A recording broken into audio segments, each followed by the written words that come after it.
Praise lord. ప్రభువైన యేసుక్రీస్తు నామమున మీ అందరికీ శుభములు. మన యొక్క నూతన భాగంలో నుండి హబక్కూకు గ్రంథం 3వ అధ్యాయం 2వ వచనం.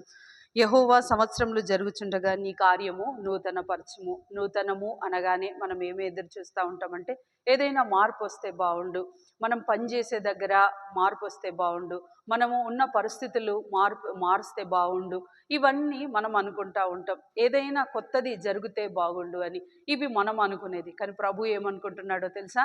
ప్రభు నీలో నుంచి ఏదైనా నూతనమైంది వస్తే బాగుండు అని ప్రభు ఇంకా వెయిట్ చేస్తున్నాడు. గత సంవత్సరం అంతా మన కొరకు టైం ఇస్తానే ఉన్నాడు. మనల్ని అనేకులు, మన దగ్గర ఉన్న వాళ్ళు, మన పక్కన ఉన్న వాళ్ళు, మన ముందున్న వాళ్ళు, మనకు పరిచయం ఉన్న వాళ్ళు, ఎక్కడెక్కడ ఉన్న వాళ్ళందరూ గతించి వెళ్ళిపోయారు. చూసావా? ఒక పెద్ద పెద్ద ఉపద్రవాలు, పెద్ద పెద్ద తుఫాన్లు, యుద్ధాలు జరుగుతున్నా కూడా నువ్వు నేను ఈ సమయం వరకు క్షేమంగా ఉన్నాం. ప్రభు ఇంకా మనలో నుంచి, మన హృదయంలో నుంచి ఒక నూతనమైంది రావాలి అనుకుంటున్నాడు. ఇప్పటి వరకు దేవుని కాడి కింద, దేవుడు డిసిప్లిన్ కింద రాలేదేమో, కానీ ఇప్పుడు దేవుడు డిసిప్లిన్ కింద, ఆయన కాడి కిందికి వస్తే చాలు, దేవుడు ప్రతీది నూతనమైందిగా చేయాలని కోరుకుంటుండు. ప్రభు దగ్గరికి వచ్చిన మనము ఒక నూతనమైందిగా మన హృదయములో నుంచి వచ్చే మార్పు వస్తేనే ప్రభు మనల్ని సమస్తమును నూతనమైందిగా చేస్తాడు. చార్ల్స్ ఫిన్నీ అనే అతను, ఆ దైవజనుడు, తన పుస్తకంలో ఇలా రాస్తాడు, నూతనమైంది అంటే ఒక అద్భుతము అనుకుంటాడు. కానీ ఏ అద్భుతాలు జరగవు. అద్భుతం జరగాలంటే ముందు మన హృదయంలో నుంచే రావాలి.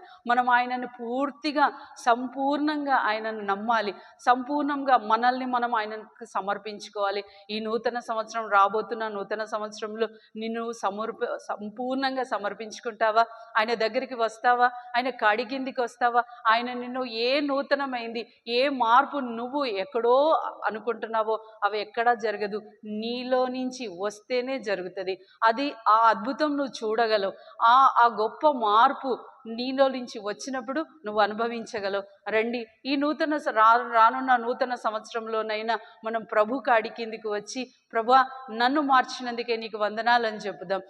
ఆయన చేత మార్పు చెందుదాం. ఆయన కొరకు ఎదురు చూద్దాం. రండి ప్రార్థన చేద్దాం. ప్రియమైన తండ్రి, యేసు ప్రభు ఘనమైన నామంలో మీరు మాకు ఇచ్చిన దేవా, రాబోతున్న నూతన సంవత్సరంలో మేము అడుగుపెట్టుటకు మీరు ఇచ్చిన గొప్ప కృపకై నీకు వందనాలు చెల్లించుకుంటూ వస్తున్నాను. అనేకులు గతించిపోయారు, కానీ ప్రభు మీరు మమ్మల్ని క్షమించి జ్ఞాపకం చేసుకున్నారు. అందుని బట్టి మీకు వందనాలు చెల్లించుకుంటూ వస్తున్నాను. ఒక నూతనమైన విధానంలో నీ దగ్గరికి వచ్చేటకు మాకు నేర్పించండి. నూతనమైన మార్పు మాలో వచ్చేటకు మీరు కృప చూపించమని ప్రార్థిస్తూ యేసుక్రీస్తు నామంలో ప్రార్థిస్తున్నాం తండ్రి. ఆమేన్.